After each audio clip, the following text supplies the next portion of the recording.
And the race is on. High grader Chelsea. And moving up in between runners is Riddler. On the outside is King and Prince, Royal Jester by Sansarol and Coral Princess.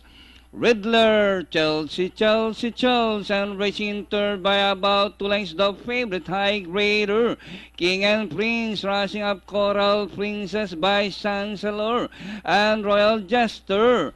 And inside the last 500, Riddler, High Grader is running by the route Chelsea, and Coral Princess as they race the final corner. Now the course of the wind has been altered with the outstanding favorite takes the lead. High Grader in full throttle this time by about 6 lengths, and nearing the finish line, the icebreaker High Grader. Coral Princess, Chelsea, Riddler, and Vice Chancellor for your Pentafecta.